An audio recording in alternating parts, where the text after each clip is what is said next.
Welcome back, everybody. Adrianne Wagner, counselor and author of the book A Mother's Hidden Grief, Learning to Manage the Pain of Baby Loss While Supporting Your Children. This is the second video in our series about common grief reactions. We already talked about physical reactions to grief, and in this video we're going to talk about cognitive or mental reactions to grief. So when someone you love dies, you're going to notice a lot of things going on in the mind, right? A lot of people, honestly, I hear this all the time, the last 10 years working with people that are grieving. A lot of people think, I'm going crazy. It's just me. I'm quite certain nobody else has this response to grief and loss. I'm going nuts. I'm going to lose it. I wish I had $1 for every time someone said that. And I remember thinking that myself, going through my own major grief crisis 15 years ago. But the bottom line is, you aren't going crazy. It's so normal. So I want you to just take that off the table right now, your craziness, because this is a process. You're going through a process of grief, a process of healing, a process of integrating, transforming, and becoming a new person out of this experience. You're not going crazy. You're just processing, okay? Just wanted to make that really clear. So cognitive mental symptoms.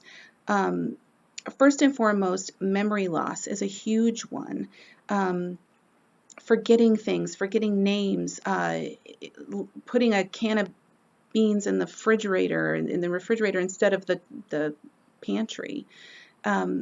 Very, very common. Even difficulty concentrating. It's just things are not clicking there. And the reason why is this. Your brain is protecting itself. Your brain is trying to give you some respite from the pain. And so in the therapy world, we call this dissociation.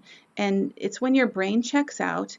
And again, it's protective. It's a protective mechanism, and it's like being in a fog.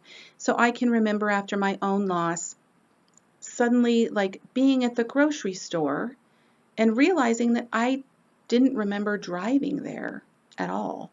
It's like, oh, I'm at the grocery store. I don't remember the drive. That is, again, dissociation. It's checking out. It's the shutting down of the brain. It's a protective mechanism. You're not going crazy. It's totally normal. Confusion is also quite common. You know, your brain isn't functioning like it was before. You have a lot of hormones, stress hormones going on, and so you're going to have a hard time understanding or comprehending or remembering words or names or even appointments, anything like that, quite common. Oftentimes people also have a preoccupation with the loss or the death, which means for a good while, you know, I'd say a solid few days, depending on how traumatic the loss was, but even like, you know, into a couple weeks, you will constantly replay the death. You'll constantly replay the situation, the circumstances. And again, this is your mind's way of processing, of figuring things out, of trying to integrate this experience. So nothing is wrong with you. You will replay it. You'll think about the situation, the people, the circumstances, what people said, what people didn't say. And the visions will play over and over again in your mind. Now, if you are finding this to be traumatic, if it's causing you nightmares or panic attacks, definitely time to reach out and get help and process it with somebody, with a counselor. There are many counselors who specialize in grief. I myself can work with people online from anywhere. So don't be an island unto yourself and suffer needlessly, okay? Another common reaction, mentally, you'll have trouble making decisions. You'll also really question, and this kind of goes along in the spiritual area too, but trying to understand why things happened the way they did. Just, again, replaying the whys, and disbelief that it even happened. It's kind of that you go to bed one night and you wake up in the morning and remember. And it's almost like it didn't really happen, and then you remembered that it happened. That's a quite common reaction. It's incredibly sad and difficult and heavy to have that realization. It is temporary, so just bear that in mind. Again, mentally, an increase or decrease in dreams or nightmares as your brain is trying to process what you've gone through. And probably the most important to talk about mentally, a common grief reaction, is the feeling of wanting to die. People get nervous talking about this, right? They immediately go to suicide. Someone's going to kill themselves because they're feeling so hopeless that this death happened. I especially hear it a lot with my mamas my clients who are moms who've had babies die. It is a common grief reaction. It is a symptom of deep grief or trauma when you feel like you don't want to live anymore. But I want to make a distinction. There's a difference between not wanting to live anymore and wanting to escape the pain and wanting to kill yourself. These are two different things, folks. This is a common grief reaction, just not wanting to live or wanting to be with your baby or your loved one who's died. Wanting to kill yourself or having a plan to kill yourself is completely different, and it requires a different response.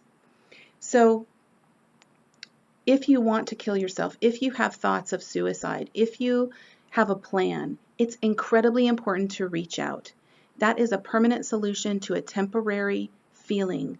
You won't always feel grief this deeply. It won't always be this bad. And so I encourage you to reach out.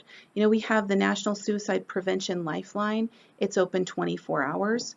The number there is 800-273-8255. Again, that's the National Suicide Prevention Lifeline, 1-800-273-8255. And their email is suicidepreventionlifeline.org. You can always reach out to them or reach out to someone that you love.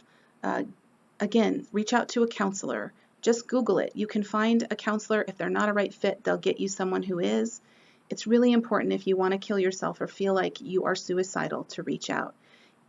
And additionally, if you are feeling suicidal, do not leave that in the comments of this post because I might not see it. What you need to do is reach out to someone, like call or email the National Suicide Prevention Lifeline or someone you love. I just want to specify that again.